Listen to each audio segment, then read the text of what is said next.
Hello everyone, this is Shalini. Welcome to the legal lens. तो आइए आज जानते हैं सिटीजनशिप अमेंडमेंट एक्ट 2019 के बारे में। हम जब इस एक्ट के बारे में बात करते हैं तो हम देखते हैं कि इस एक्ट के आने से पहले भी हमारे पास सिटीजनशिप से रिलेटेड एक एक्ट था जो 1955 का था।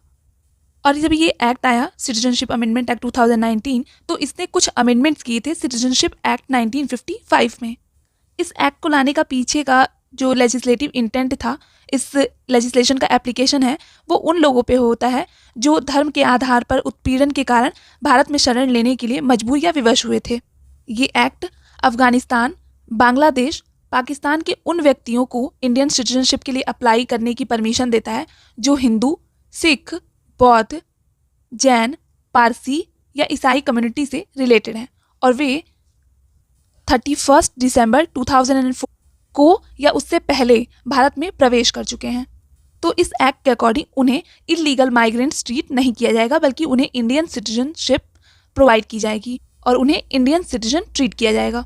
इस एक्ट के अकॉर्डिंग जिसे भी सिटीजनशिप अक्वायर करनी होती है, जो भी एलिजिबल पर्सन है, उन्हें सिटीजनशिप एक्ट 1955 के अंदर में सेक्शन 6B के अंदर एप्लीकेशन देनी होती है सिटीजनशिप अक्वायर करने के लिए। ये जो एक्ट है ये नेबरिंग कंट्रीज़ के उन स्पेसिफिक रिलीजियस माइनॉरिटीज़ के लिए सिटीजनशिप का एक पाथवे प्रोवाइड करता है, बट ये जो एक्ट है वो मुस्लिम कम्युनिटी को इस प्रोविज़न से बाहर रखा गया है। तो इस रीज़न की वजह से, रिलीजन के बेस पे डिस्क्रिमिनेशन की वजह से इस एक्ट को कंट्रोवर्शियल माना जाता है और यही एक पॉइंट है मुस्लिम कम्युनिटी को ना इंक्लूड करना, जिसकी वजह से ये टॉपिक जो है वो हमेशा कंट्रोवर्सी में रहता है।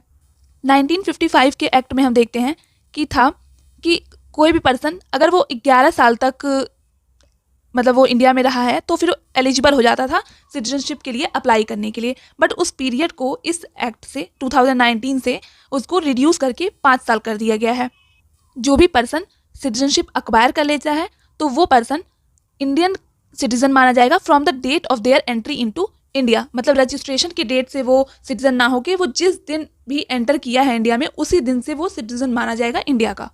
अब हम आगे देखते हैं कि ये जो एक्ट है वो किन पे एप्लीकेबल नहीं होता है। ये जो अमेंडमेंट एक्ट है ये किन पे एप्लीकेबल नहीं है। तो पहले तो हमने देखा था कि मुस्लिम कम्युनिटीज़ पे एप्लीकेबल नहीं है, उनको बाहर रखा गया है इससे। इसी के साथ साथ tribal areas of Assam, Meghalaya, Mizoram, Tripura, जो कि 6th शेड्यूल में मेंशन है, कॉन्स्टिट्यूशन के 6th शेड्यूल में मेंशन है, उन पर ये अमेंडमेंट एक्ट जो है वो एप्लीकेबल नहीं होता है। उसी के साथ साथ इनर लाइन एरिया जो नोटिफाइड है बंगाल ईस्टर्न फ्रंटियर रेगुलेशन 1873 में, उन पे भी इस अमेंडमेंट का एप्लीकेशन नहीं होता है। अभी तक हमने क्या देखा कि ये जो एक्ट है वो फर्दरेंस में आया है सिटीजनशिप एक्ट 1955 के।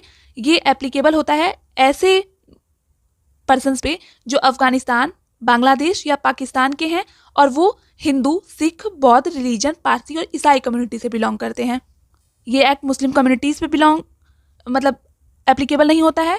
ट्राइबल एरियाज ऑफ असम पे, मेघालय, मिजोरम, त्रिपुरा जो भी 6th शेड्यूल में है उन पे एप्लीकेबल नहीं होता है।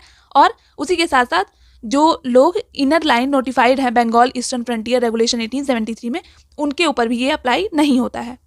और जो भी पर्सन इस एलिजिबिलिटी के अंदर फॉल करते हैं उन्हें सिटीजनशिप एक्ट 1955 के सेक्शन 6B के अकॉर्डिंग एप्लीकेशन लगाना होता है इंडिया की सिटीजनशिप अक्वायर करने के लिए। So this was all regarding Citizenship Amendment Act 2019. If you like the session, do share with your friends. If you have any suggestion, let me know in the comment section. I will definitely work upon that. Thank you.